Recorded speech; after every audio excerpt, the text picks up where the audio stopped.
She just does paperwork, my father said. Keeps things tidy while the real agents do the hard stuff.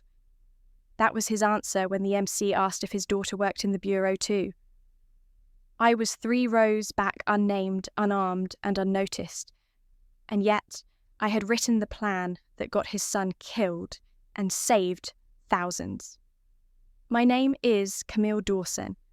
I'm 31 years old, and I work as a special agent for the FBI's Counterintelligence Division. My job is to detect, disrupt, and dismantle covert threats to national security. Everything from darknet fentanyl networks to ghosted terror cells hiding inside digital code.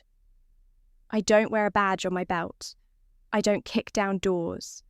I write the maps that show others where to walk and where not to die. That version of me, the real one, was sitting in that chair too. Somewhere in the 3rd row behind polished shoes and folded flag programs in a grey blazer 2 sizes too plain. I wasn't in uniform because ghosts don't wear medals. I wasn't on stage because architects don't hold rifles. But I was there, breathing, listening, remembering, and still to my father, I was just the daughter who handled files. Just a quiet figure in the background while the louder men got to be the heroes. Not because he meant to hurt me, just because no one ever taught him how to see strength in a woman who fights without a gun. He said it lightly, like it was a joke. The kind you can toss out without looking. The kind that only hurts if you've been living in its shadow your whole life. A few people chuckled politely. My mother gave me her usual glance, an awkward apology in the shape of an eyelash flick. I didn't blink. I'd heard worse in silence. The hall was full of uniforms, metals clinking like polite applause, rigid backs hiding broken homes. Today was about Lucas, my brother, the war hero, the one who died in Operation Shadowline. They said his name like it was etched in granite, final sacred untouchable, and me I was a footnote on a folded programme. Camille Dawson, sister of the honoree, currently serving in administrative logistics at a government agency. A summary made for comfort. A version of me easier to digest than the truth. Because the truth wasn't a tidy title. It was blood codes and choices made in windowless rooms. It was the moment I greenlit an operation knowing someone might die, and that someone turned out to be my brother. I had spent 7 years working in a world no one saw, designing threat maps, tracking dark web tunnels, building digital choke points for cartels and cyber terror cells. I was the Bureau's ghost architect. We didn't get medals, we got insomnia. Lucas was the one they could see. Uniform, smile, shoulders that carried not just weight, but meaning. And I adored him for it. He never diminished me, never made fun of my long-winded explanations about data logic or behavioral algorithms. He called me the architect before anyone else did. He made the word feel like a title, not a warning. Then he died. I watched it happen on a split screen. My code was running in real time. My map was blinking red. He entered a corridor I'd marked high risk. I wasn't supposed to be watching, but I always did. Just in case. 3 minutes before extraction. A last-minute decision. A move I didn't see coming. After that, everything else stopped. Except work. That never stopped. And now, here we were. A medal in a velvet box. A podium. A father too proud to see the whole picture. A daughter too tired to argue. The Director of Homeland Security took the mic. I expected a scripted thank you, a diplomatic close. But he paused, looked at his note cards, then put them aside. There's one more name that deserves to be spoken today, he said. A name not printed in public record. A name that never made the news, but shaped everything behind it. My stomach dropped. My skin froze. We would not be here alive safe connected without the strategist behind Operation Shadowline, the one who decrypted the trafficking routes, who designed the data net that led to our field success. My father shifted.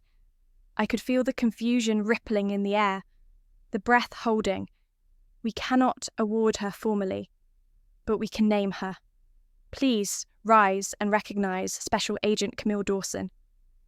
The world stopped breathing. Then the room turned. One by one, uniforms, eyes. My mother's hand clutched her purse. My father didn't move. He just stared, frozen between pride and disbelief.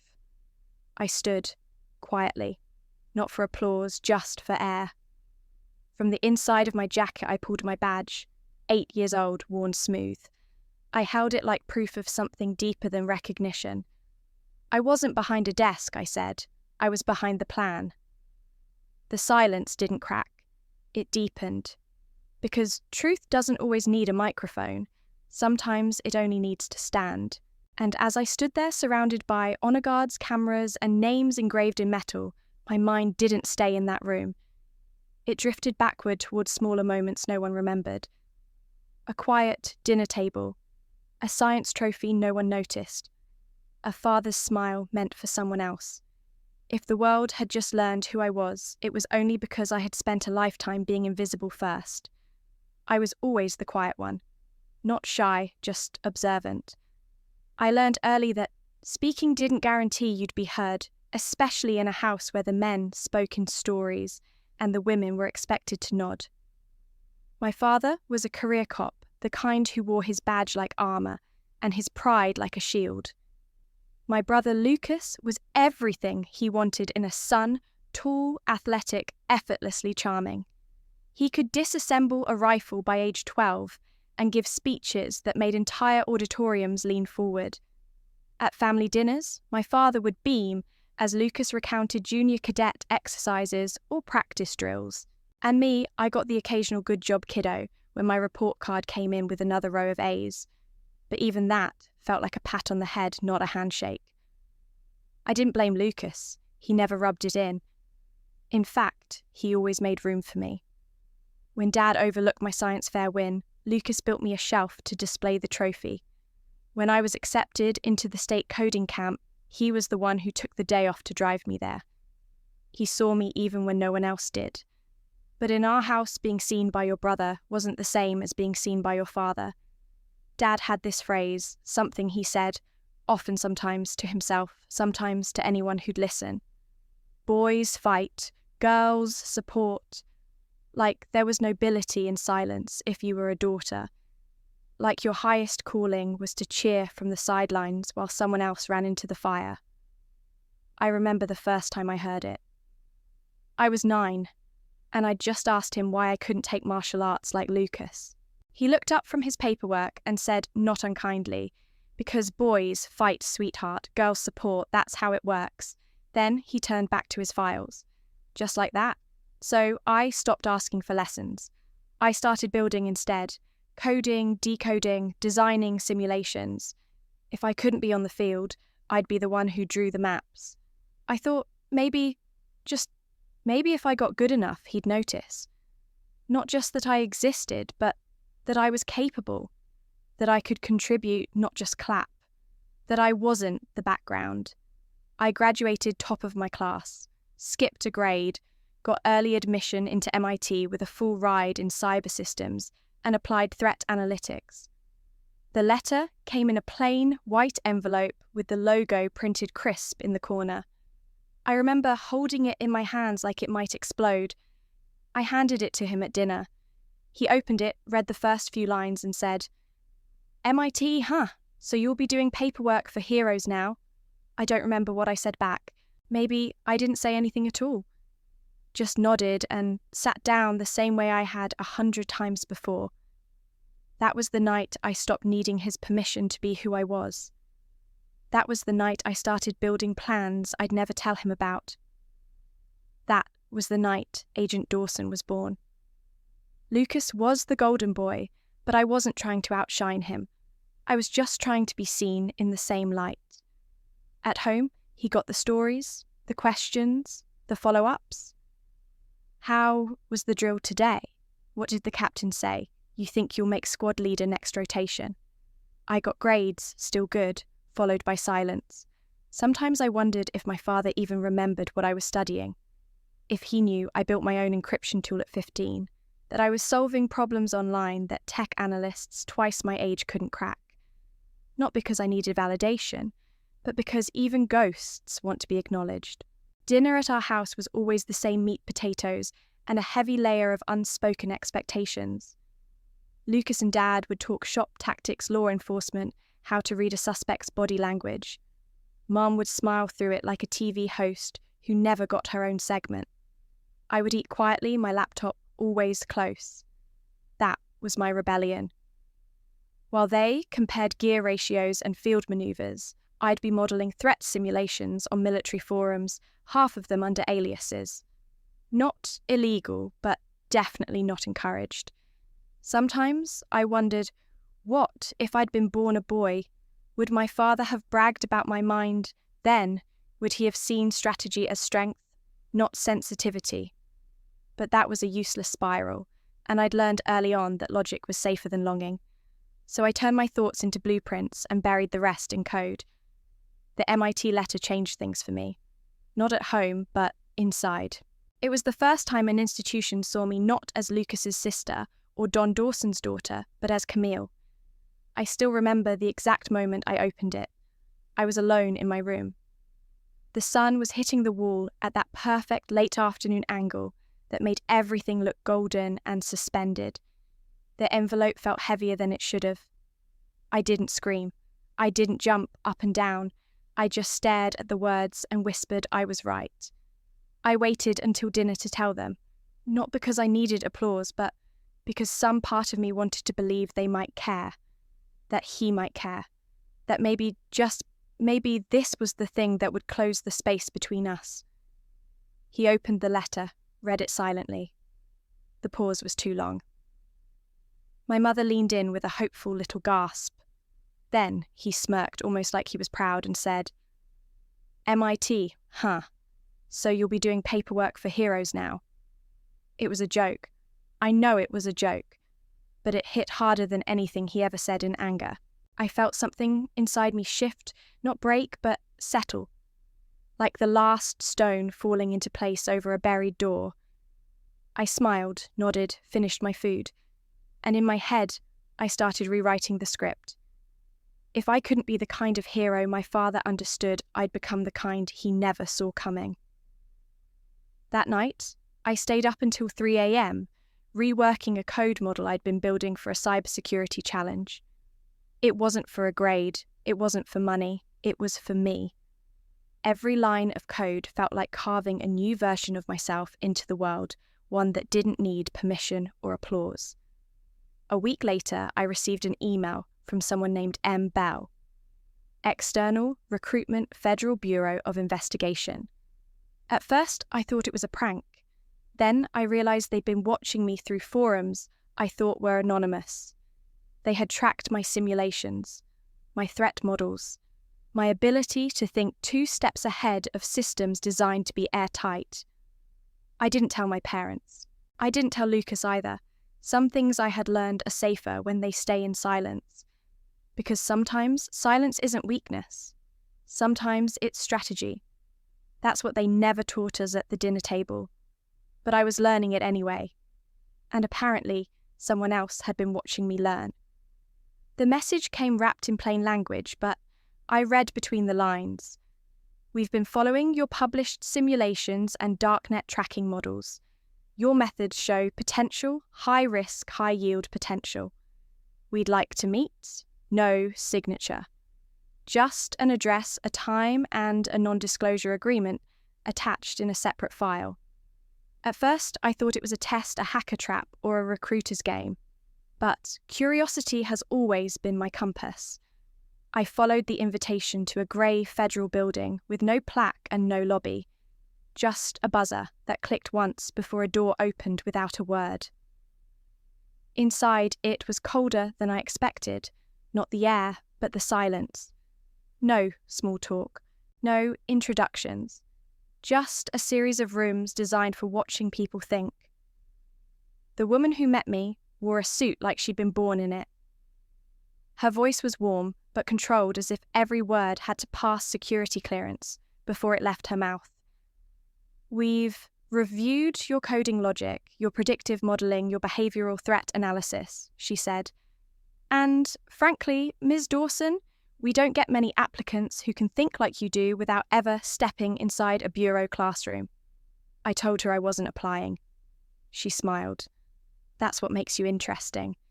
I don't remember the name she gave me, if she gave one at all. But she slid a file across the table, thin, clinical, and terrifying in its precision. It was my life. Not just my grades or online work, but conversations I thought were private code strings. I had deleted even notes I'd scribbled in margins. They knew me better than I knew myself. And what they saw wasn't a student. It was a weapon. That's how I was introduced to the Bureau, not through the front door, but through the back halls. Through the parts of the agency most people don't know exist.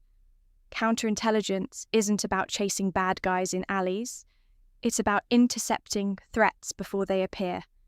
It's about mapping the ways someone could break a country without firing a single bullet. And to do that, you have to think like a ghost. They told me the job came with one condition: complete operational silence. No disclosure, not even to family. I couldn't say where I worked, what I did, or who I worked for. If anyone asked, I was in consulting. If they pushed, I was government adjacent. And if they didn't ask, well, then I had nothing to explain. I didn't tell Lucas. I didn't tell anyone. Not because I didn't trust them, but because I didn't want them to carry the weight of knowing something they could never talk about. It was a clean break, like sealing a part of yourself into a locked box and swallowing the key. The day I officially joined, they led me into a mirrored room, one of those cold, fluorescent interrogation spaces you only see in crime shows. But this time, I wasn't the one being watched. Or maybe I was. Maybe that's the point of those rooms. They make you confront yourself. On the table was a document, 4 pages. No fanfare, no crest or watermark, just black ink on white paper with a header that read Federal Bureau of Investigation, Special Assignment Confidentiality Agreement. I read it 3 times before picking up the pen. My hands didn't shake, not because I wasn't afraid, but because the decision had already been made in me somewhere far deeper than fear. I signed my name, 1 stroke at a time, and when I looked up, I caught my reflection in the one-way mirror. For a second, I didn't recognize the woman staring back. She wasn't a daughter, she wasn't a student, she wasn't waiting to be seen anymore. She was already inside the machine. That was the moment I became someone else. Not Camille, the quiet girl with straight A's. Not just paperwork. Not even a name.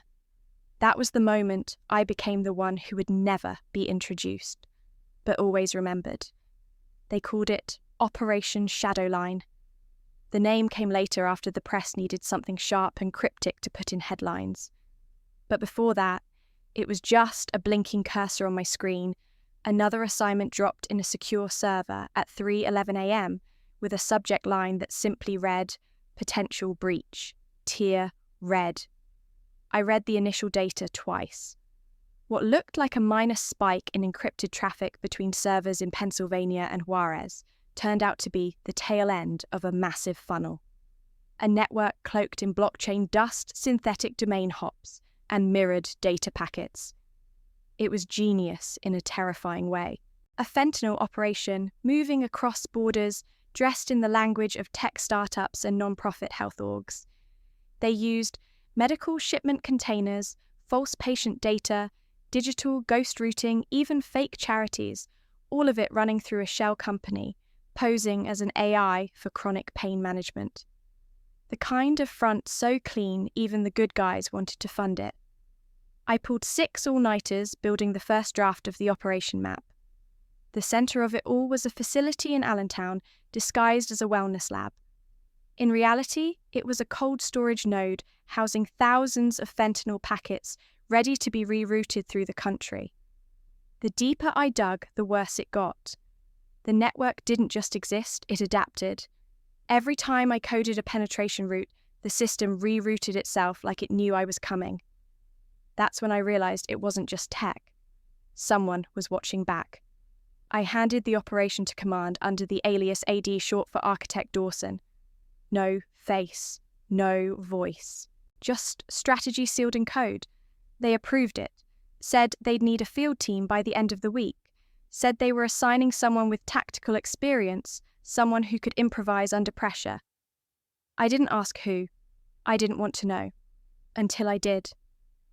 2 days later, I opened the mission manifest to double-check extraction routes. I recognized the name instantly. Field lead, Agent Lucas Dawson, my brother. I stared at the screen for a long time. There was no photo, no note, just his name in black tucked between designations and unit codes. He didn't know I was the architect. He couldn't know. That's how the protocol worked. They thought I'd panic. I didn't. I rechecked every route, tripled the simulations, flagged every soft wall and trap corridor. And then I did something I hadn't done since joining. I slipped. I added a private marker into the system visible only to me. One flashing point deep inside the facility, marked in red, a place I labelled Dead Zone, not because I expected anyone to die there, but because if anyone did, it would be there. The operation launched 3 days later. I monitored the entire thing from the war room, 2 floors underground, in a windowless space that felt more like a submarine than an office. My headset hummed with encrypted feedback as agents moved in silence, their voices tight and mechanical. Lucas's voice came through clearly. I knew it instantly. He was calm, direct, still the same brother who used to talk me through math problems when I panicked, still the one who knew how to make complicated things sound simple. I wasn't supposed to care. I was supposed to focus. So I did, until his dot moved. On the screen, I watched it veer right instead of left. Not much, just a few meters. But I knew the layout better than anyone. He was walking straight into the zone I'd marked, the one I couldn't fully map, the one where signals went dark. I reached for the override, my finger hovered over the alert command, but I knew the rules. Field agents don't stop mid-strike because of one blip on a strategist's map. They follow the last plan given, and mine had cleared the path except that one corner. I tried to speak, but protocol silenced me. I wasn't his sister in that room. I was a shadow with no voice. I watched him disappear from the grid 5 seconds later. The room didn't flinch. No one screamed. They simply switched frequencies, kept moving. That's how the machine works. And I kept breathing, kept typing, kept doing what quiet people do. But inside, something had already gone dark. I had written the plan, and my brother had just walked into it. My screen didn't scream. It stayed silent just like I had been trained to. Lucas's signal disappeared into static and protocol said, "Do not assume the worst." But I already had, because that corner, the one I had marked in red, the one no one else knew to fear, was the kind of silence that never gives back. Still, the mission wasn't over, and I had 2 options. Shut it down immediately, risking exposure of the entire op and compromising the large takedown. Or keep going, stay in it, finish the sequence, and cut off the operation's head before it slithered deeper into the system. There were still 3 nodes live. If they weren't neutralized in the next 20 minutes, we'd lose track of the entire fentanyl route. The cartel would shift servers. People would die, not just one agent, thousands. I stared at the command line blinking in front of me like it was daring me to flinch. My hands hovered over the keyboard. Everything in me screamed to stop, to scream, to pull every cord from the wall. But I didn't. I did what I always did. I calculated.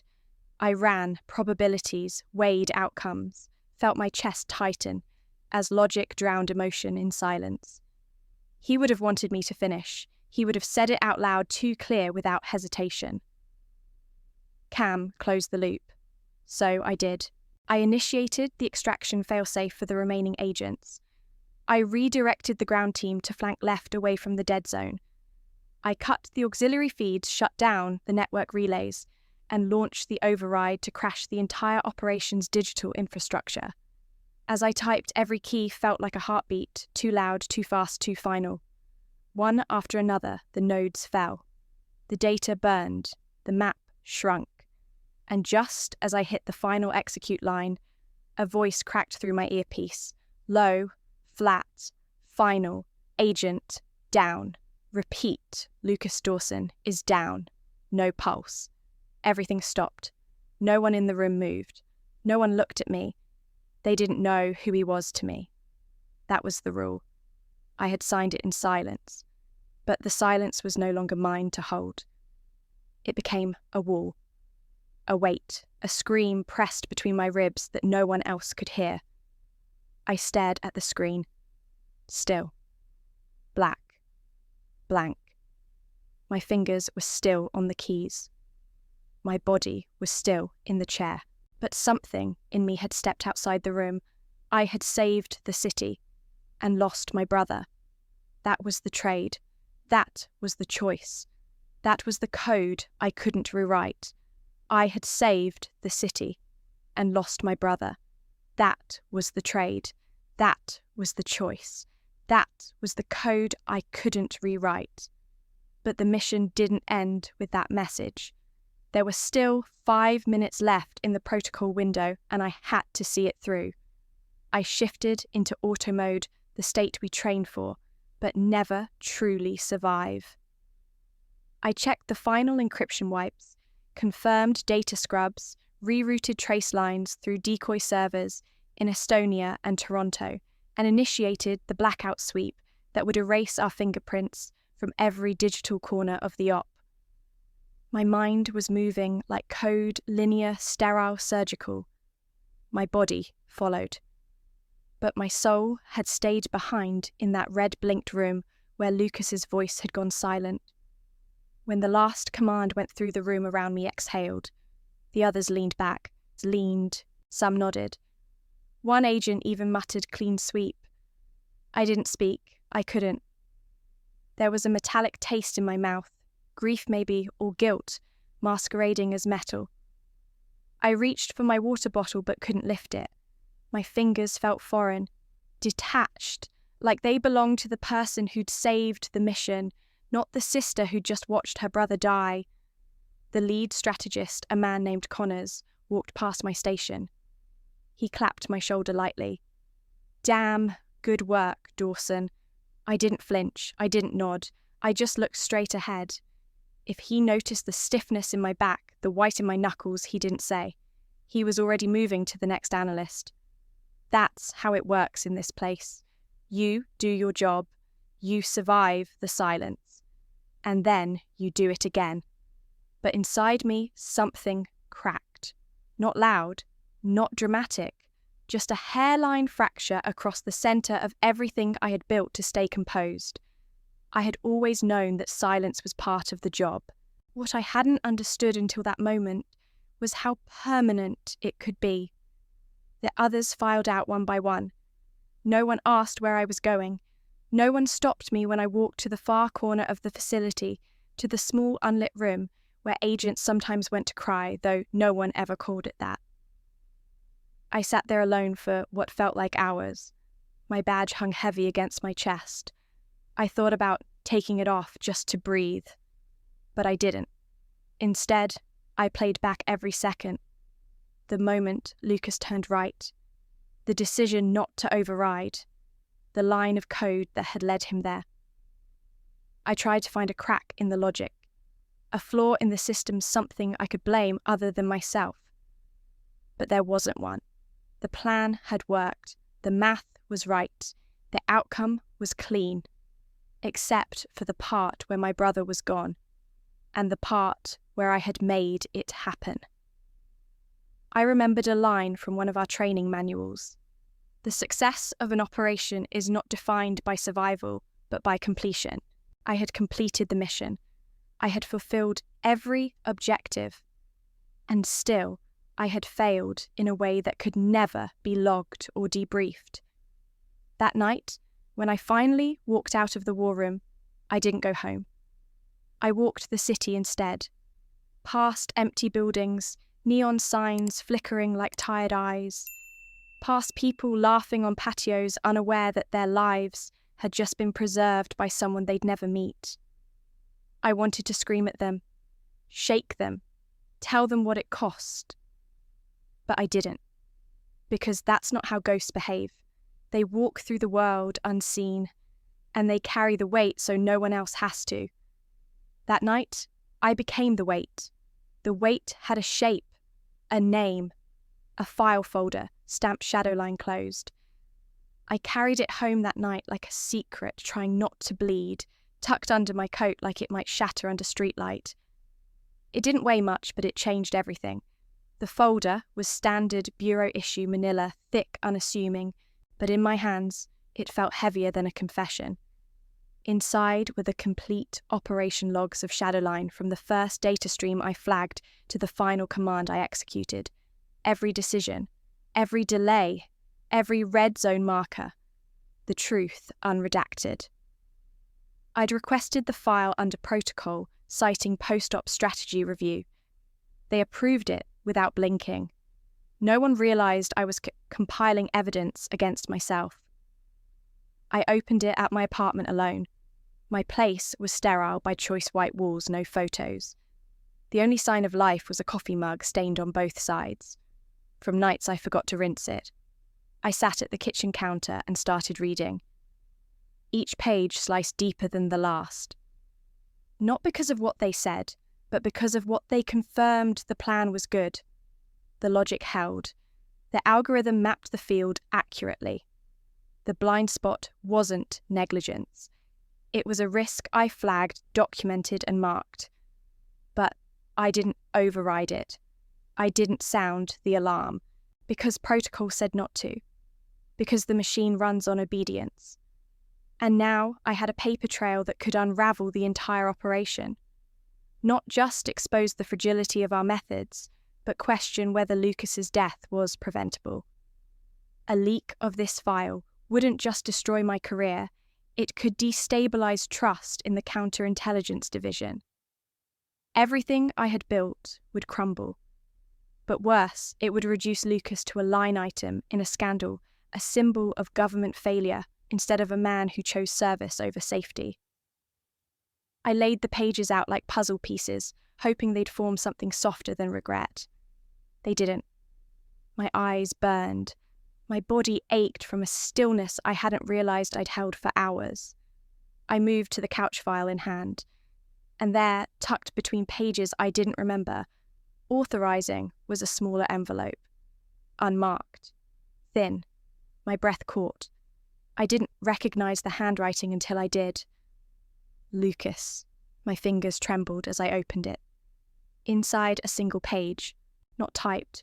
Just ink messy in places like he'd written it fast or like his hands weren't steady. No greeting. No date. Just one line, I trust your silence. I read it again. Then again. I didn't cry. Not right away. I just sat there, eyes locked on the words like they might morph into something else if I stared long enough.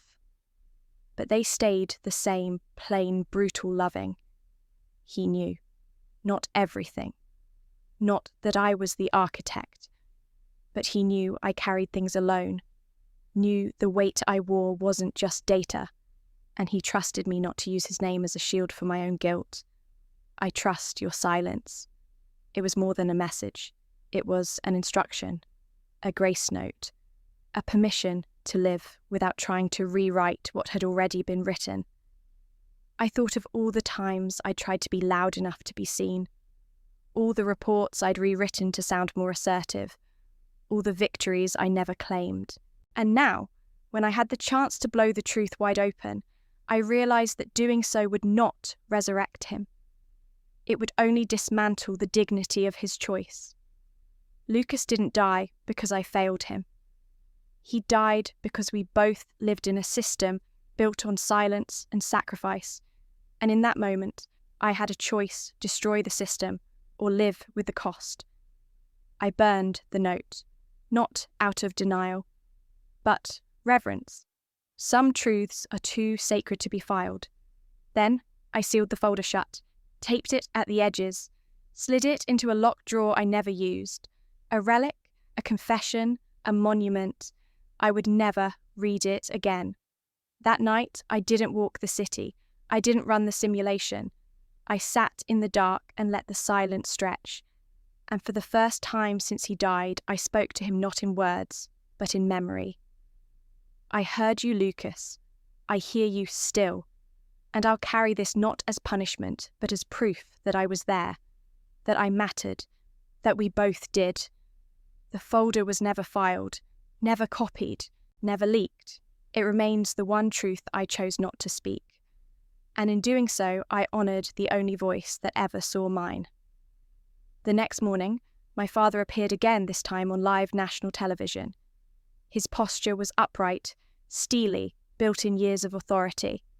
He stood next to an enlarged photo of Lucas in uniform, brimming with medals, bracing like a statue.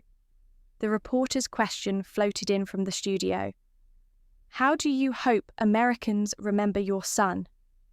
Without pause, he said, My son died a soldier. My daughter organises files. The tone was impervious, as though he'd carved the words out of stone. There was no follow-up, no flicker of nuance, just a public echo of the same invisible box I'd lived in my whole life. I watched him through the flickering light of my TV. Heart tightened so sharply, it felt like someone gripped the back of my throat. He hadn't just dismissed me, he'd erased me, reduced me to data entry, when in that quiet bedroom the night before, I had held my brother's final words in my hand. I trust your silence. I had carried witness to the highest stakes no one else understood. My phone buzzed, my mother's name flashing. I picked it up, wishing I could speak without making it into another silent accusation. Hi, Mum, I said, voice softer than I intended. Cam, she replied, voice thick with something I couldn't name. Sadness, fatigue, love balanced on a knife's edge. He said it again, I couldn't help but whisper. On national TV, that line about me organising files. Don't. Mum hesitated, the kind of pause that carries all the unsaid burdens. He's proud of Lucas, of you. He just hasn't known how to see you. That felt both comforting and hollow. I wanted to ask who I had to be to finally be seen, but I swallowed it. Someday I thought he'll need someone to talk to about our work, and I won't be filing in the background anymore. Dinner that night was stifled. At home, Lucas's portrait gazed down from the mantel. His shining face illuminated our kitchen in a cold glow. Dad's recliner sat empty. Mum avoided eye contact with me. The atmosphere felt pinned, as though every breath I drew was measured against invisible standards. Mum whispered, Your father didn't mean to diminish you know how he is in front of crowds. But I wasn't sure anyone saw me as anything real at all. I left before the dishes were cleared. In the hallway, past the photographs, and past the silence, I told myself, this isn't acceptance. This is survival. I drove back to my apartment without turning on the lights, not because I feared the dark, but because I'd seen enough light reflecting off polished medals for one lifetime.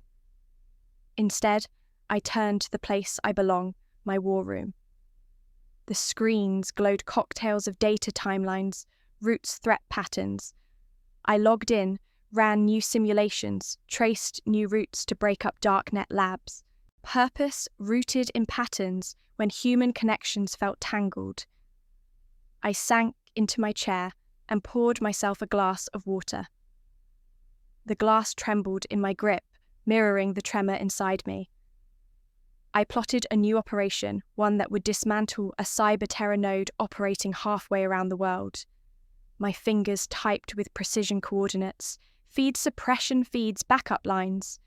But underneath every keystroke, my father's voice telling anyone listening that my work was ordering files, not saving lives. Was it saving lives, though, or was it still invisible? Patterns don't wear uniforms or remind you to stand when the national anthem plays. but they keep people alive.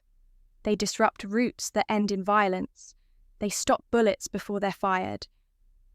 In that moment, I realized I'd never wanted to be louder than Lucas. I just needed to be equal. I remembered when he'd taken me to the firing range after my MIT acceptance.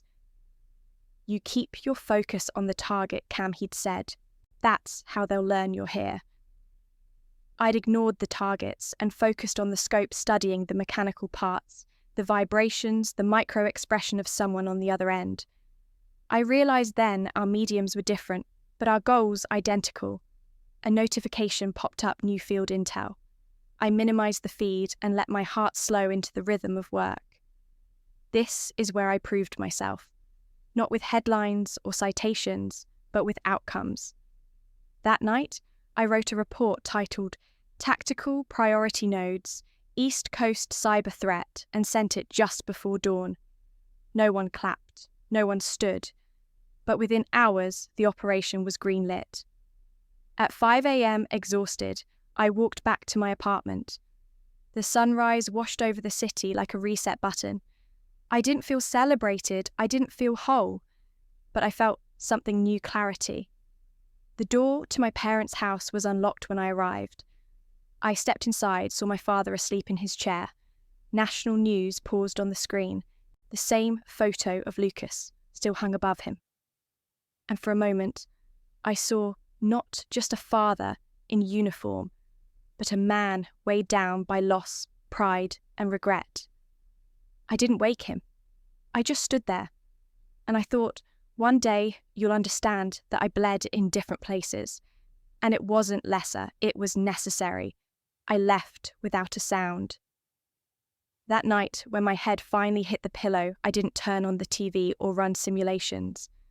I stared at the ceiling and whispered into the darkness. "You only see value when it bleeds, don't you?" Then I closed my eyes, and the silence inside was louder than any applause. Weeks later, I found myself back in that same grand hall where Lucas's medal had been pinned. Only this time, the layout had changed. The podium was higher, the flags sharper, and the crowd larger. Uniformed officers, federal officials, family members. Cameras glinted off polished shoes. My pulse beat a careful note against the hum of live broadcast equipment. The Secretary of Homeland Security, someone I'd only ever heard referred to as director, stepped to the mic with an air of formality. I'd prepared for this moment for years, logical notes, drafted heart-calm posture upright. But none of it compared to the shift I felt when the director paused, mid-speech glanced beyond his notes and addressed me directly. "Special Agent Camille Dawson," he said, the title crisp and deliberate. "Would you please stand? My body betrayed me." A slow tremor vibrated through my legs. I had rehearsed the calm ascent, but my knees buckled when I stood and felt dozens of pairs of eyes anchor on me. The camera found my face steady, but my chest clenched in a battle between gravity and the need to rise. The whispers flickered through the room. The architect, Operation Mastermind, hero they never saw coming. My father in the front row sat frozen, his shoulders stiff, his jaw clenched, his gaze sharp and curious, off balance for the first time I could remember. The director continued, voice steady. Agent Dawson's strategic planning led directly to the dismantling of a nationwide fentanyl trafficking network. Her coordination of digital interruption and field deployment saved countless lives. She stood behind every line of code, every operative insertion, every extraction route. She is the architect. The applause rolled out slow, considerate, then cascading into fervour. I heard murmurs. Wait, she's the one I thought. She was just logistics.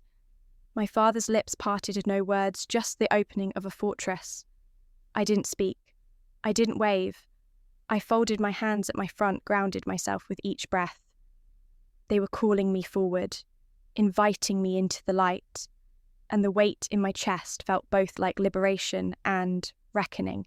When the applause died down, I stepped to the microphone perched at the side, the director's hand steadying the lectern before me.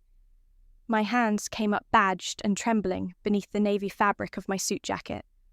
I looked out into the crowd. Uniforms, ties, family flashbulbs. I wasn't behind a desk, I said, voice quiet at first. Then, stronger, I was behind the plan. I pulled my FBI badge from my inside pocket, the unassuming card, the micro-etched seal. I held it steady. The crowd leaned in. I write the architecture of operations. I map danger in silence so others don't have to face it on the field. I didn't orchestrate logistics. I orchestrated the mission. An audible intake of breath swept through the room. My father's face contorted confusion, disbelief, awe. He had heard that line before it was ours. Lucas had called me the architect in his last letter. My voice cracked just enough, and I paused. The silence spoke volumes. I am Special Agent Camille Dawson, architect of Operation Shadowline. I was never meant to be invisible. I set the badge back in my pocket. Thank you. The hall erupted again, but this time it felt earned, not because of medals, but because truth speaks louder than ceremony. I stepped down, and the director guided me to my father. He was standing now, small but determined. He reached for me, mouth opening as if to speak.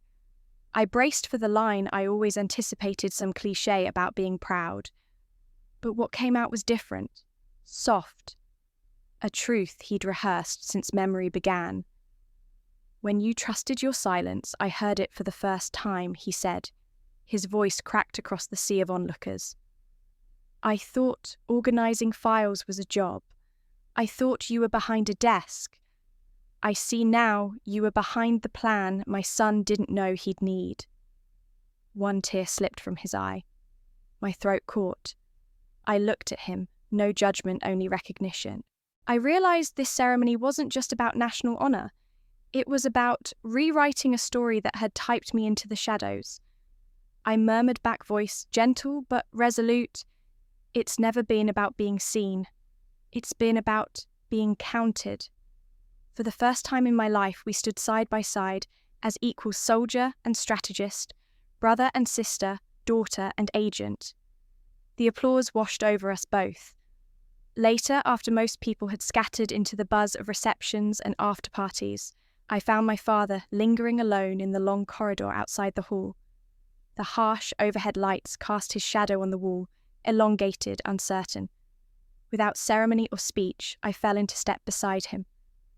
We both paused near a row of closed doors, and he spoke first quietly, as though afraid of disturbing the moment.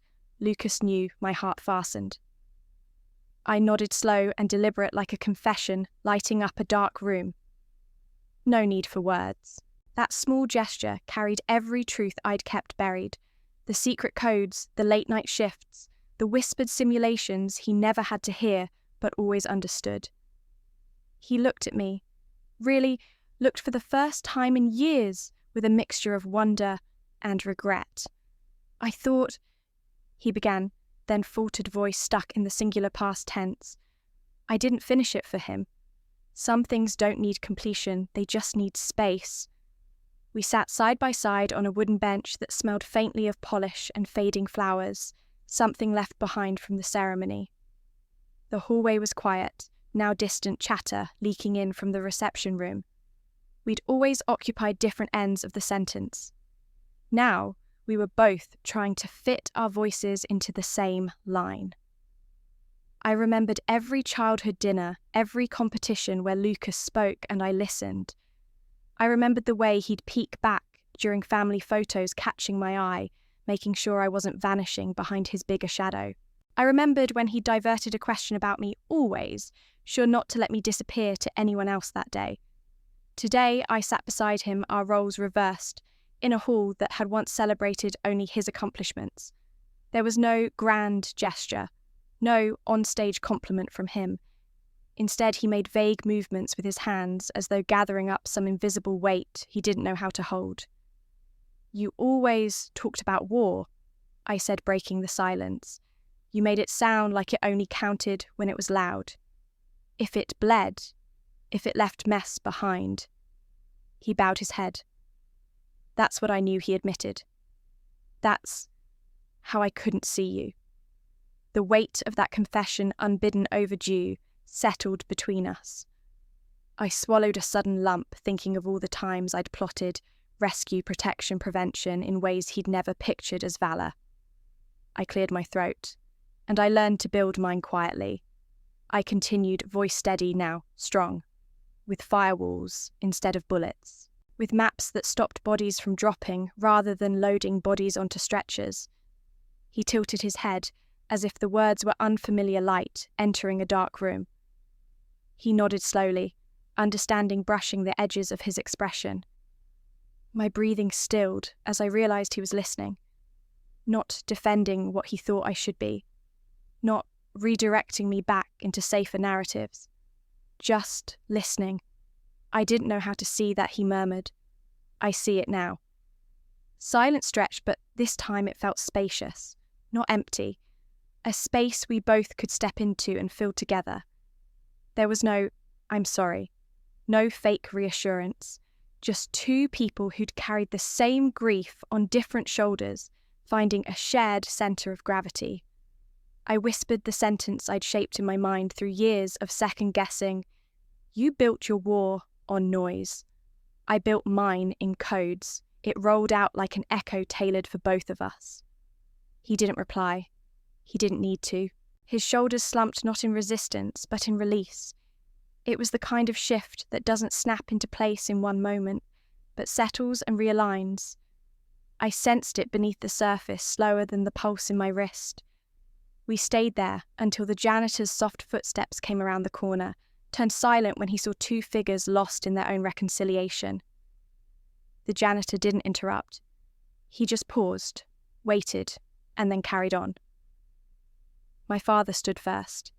His bones creaked like old boots waking from rest.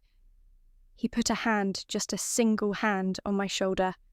His palm was worn steady. I leaned into it, not because I needed comfort, but because I needed acknowledgement. It was more than I'd ever received before. He didn't look at me or say anything. He didn't have to. A lifetime of missed acknowledgement glimmered in that touch. I watched him walk away, each step measured, but somehow freer, like the weight he'd carried in misunderstanding was lifting. I stayed behind for a while. The corridor seemed wider now, less boxed in. The silence felt hopeful, not because peace had been declared, but because the first stone of understanding had been laid. Eventually, I walked back to my car, my steps echoing that same corridor. Each footfall felt lighter. The night air hit me as I stepped outside, cool, expansive, unfiltered. For the first time in years, I didn't wonder whether I'd made the right choice. I just breathed. That night, for the first time, I didn't open my laptop. I didn't review data. I let the night stay quiet around me.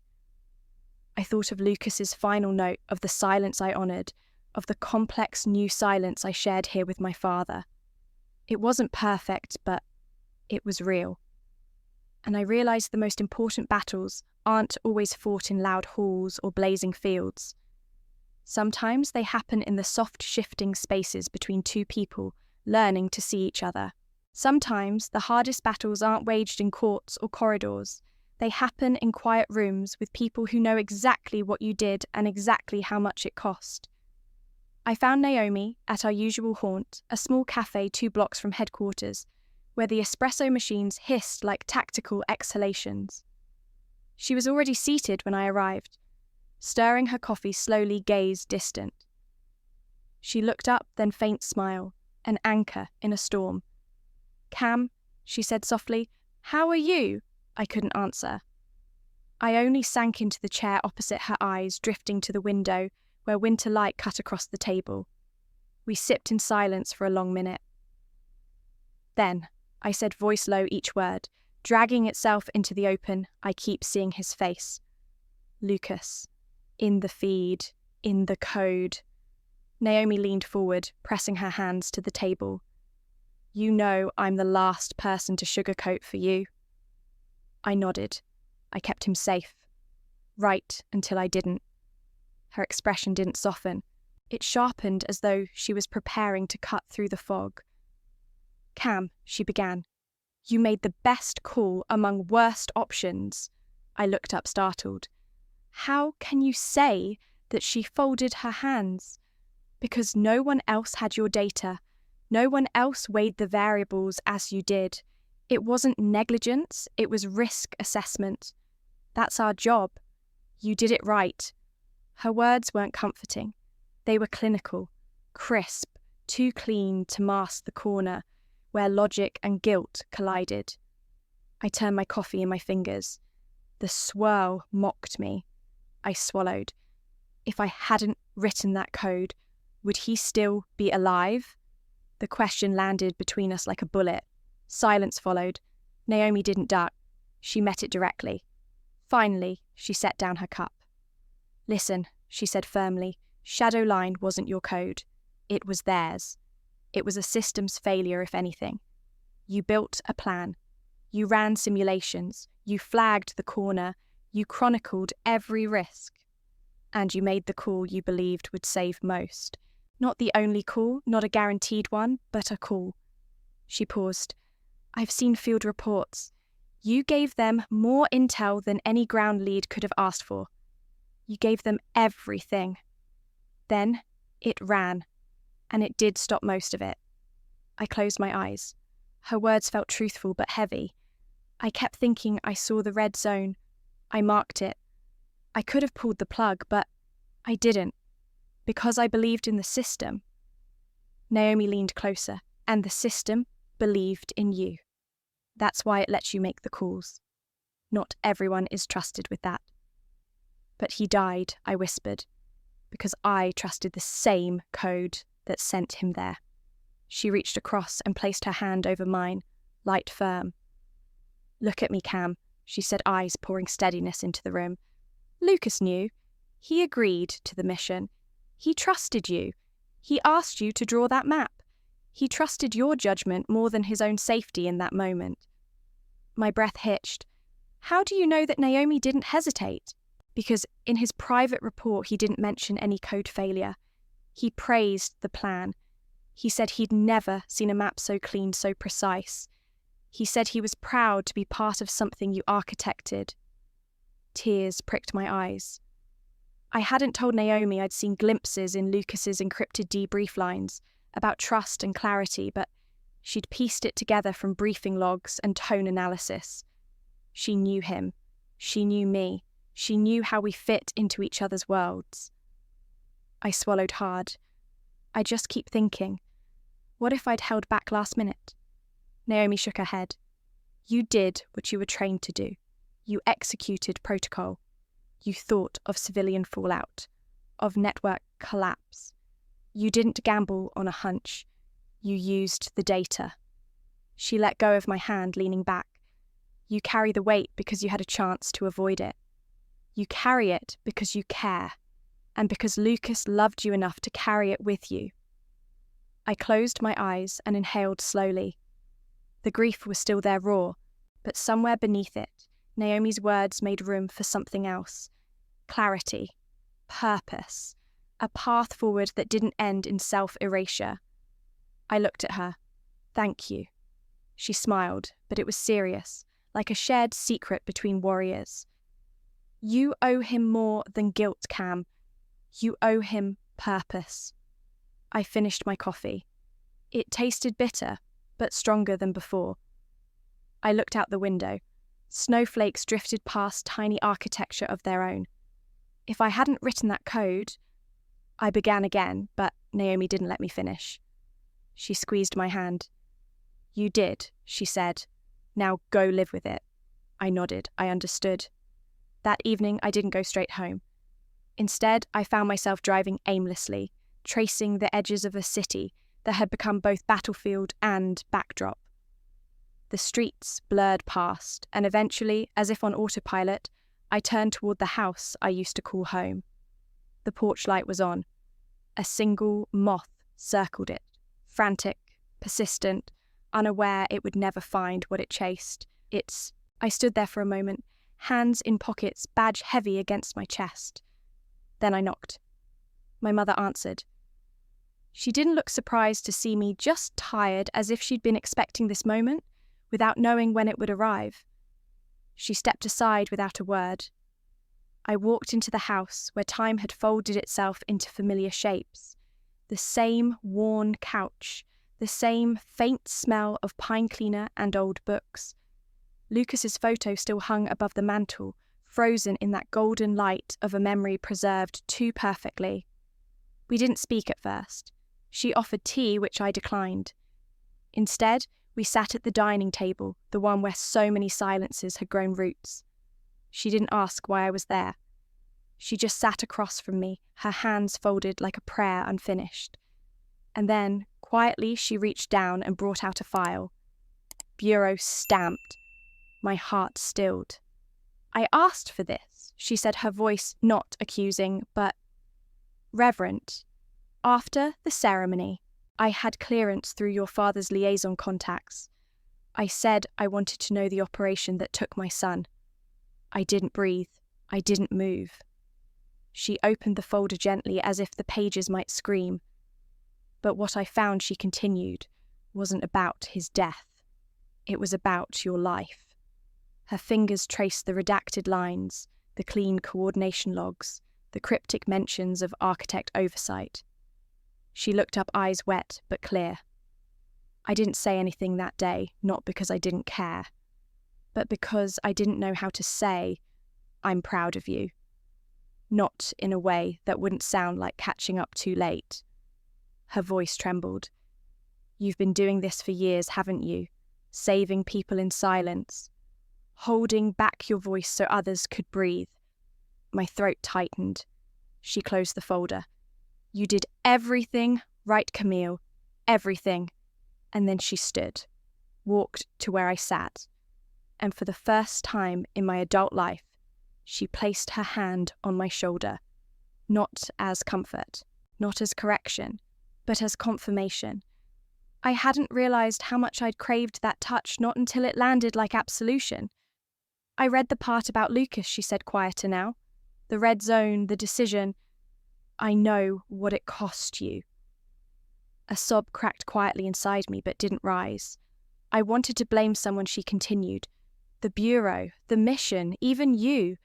But then I read his private report. The lines he wrote about the cleanest map I've ever followed. And I knew. He trusted you. Her hand squeezed lightly. So do I. The silence that followed wasn't hollow. It was full of things we didn't need to say anymore. She sat beside me and we didn't look at each other. We looked forward toward the hallway, where childhood had once lived and outgrown itself. "Do you think he forgave me?" I whispered. She didn't answer right away. "Then, I think he never blamed you. I think he saw the future in your hands and knew it had to be you." Her words unspooled something in me that had been knotted for months, years maybe. I exhaled. "He would have made a great agent," I said. "He already was," she replied. "And so are you. You just wore different armor." I closed my eyes, felt the weight begin to shift, not gone, but shared. She didn't ask about the mission logs, didn't pry into the code or the choices. She didn't need to. Evelyn Dawson saw enough in silence to name a whole truth. Later, as I stood to leave, she walked me to the door. Her hand brushed mine one last time. "Next time," she said softly, "don't wait for a ceremony to come home." I nodded, my throat too full to answer. Outside, the night had softened. The moth was gone. And for the first time, I realized maybe being seen doesn't always come in applause or headlines. Sometimes it's in a mother's hand resting on your shoulder. Sometimes it's in a file someone reads in secret, just to understand who you've always been. That night, I didn't walk like a ghost. I walked like someone who had finally been named. The next morning dawned clear and unassuming, as though it too wished to whisper rather than shout. I found myself standing in Lucas's makeshift memorial, a simple wooden table in the hall, dusted with his medals and the folded flag. No wreaths, no speeches, just the quiet gravity of what wasn't said. I opened my coat, reached into my pocket, and placed my FBI badge beside his medal. The edge of the badge caught the light, an unspoken pact between us, two sides of the same mission, two hearts bound by purpose. In that silent hall, the badge and beam of polished metal seemed weightier than any spoken tribute. Uniformed officers passed by, heads bowed. Some paused to glance at the arrangement before moving on. No one needed an announcement. The balance of medals, Lucas's and mine, held its own truth. They weighed as much as any eloquent speech. I stayed long enough to feel the collective draw of our intertwined legacies, then turned and left without a backward look. When I got home, the silence of my apartment greeted me like a shield. The folder was still tucked in the drawer, sealed and untouched, but today I needed it not as proof, but as remembrance. I took it out and spread a sheet of parchment beside it. I set my badge at the top of the page, a sentinel in stainless steel. Then I began writing. My hand moved deliberately, capturing the op in my own voice. I didn't label it Operation Shadowline. I inscribed a title that felt intimate, a seat beside his. Because tonight, I carved out a place next to Lucas, a place in history, in memory, and in the space he had left behind. I wrote of the early intel, the spike in encrypted traffic between Pennsylvania and Juarez. I wrote of the cold storage lab disguised as a wellness node. I wrote of blockchain dust, decoy domains, and synthetic medical feeds. I charted every red marker I placed, every line flushed with calculated risk, every section annotated in my digital handwriting. I included the log of my sleepless nights, the silent countdowns in the war room the moment his dot drifted into the dead zone. Then came the red zone notation. I described how I paused, hovered over the override, how protocol and code entangled my obedience. I wrote the override sequence, the data wipe, the blackout sweep, the final command. Then I wrote of Lucas's dot disappearing into silence, of Connors's clipped commendation, clean sweep, of the taste of metal in my mouth. I filled pages describing the morning I burned Lucas's note. I trust your silence. I explained why I sealed the folder, why I never leaked it, why I lived with the weight and still moved forward. I wrote of that moment in my parents' kitchen when Dad dismissed me on national television of my nighttime run through snow and neon.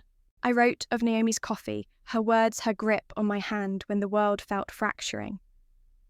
I wrote of my father's corridor confession and that first shared breath of understanding. Each paragraph was a piece of our shared story. I wrote it not for clearance or commendation, but so that it would exist etched in ink, unfiltered by protocol. I wrote for Lucas. I wrote for the truth. I wrote because memory is a kind of operation, just quieter but no less precise. By the time I closed the folder, the apartment was dark except for the single desk lamp. I leaned back and looked at the stack of pages. It felt complete. Not perfect, but complete. I slid the cold steel of my badge into my palm and stared at its etched filigree. I felt the gravity of promises kept, of silences broken, of legacy reclaimed. I could have drafted a statement, an internal memo, a staged release, a sharp bullet point presentation of results. I could have pressed for a public plaque, another ceremony. But I knew some truths don't need a stage, and some endings don't need an audience. I walked to the window, the city lights a distant network of threats still pulsing beneath the calm. Tomorrow I'd return to work. I'd map new operations, chart new digital territories, stay behind another plan. And maybe Hillary downtown, or someone would say, again, she does paperwork. And I'd smile inwardly because I didn't need validation.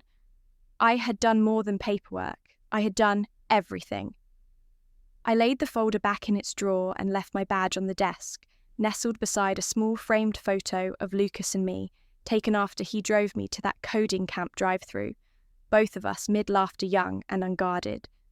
I turned off the desk light, leaving only the night's soft glow. As I climbed into bed, I felt the weight in my chest. But it felt different now, closer to memory than burden. I had honoured him. I had honoured us.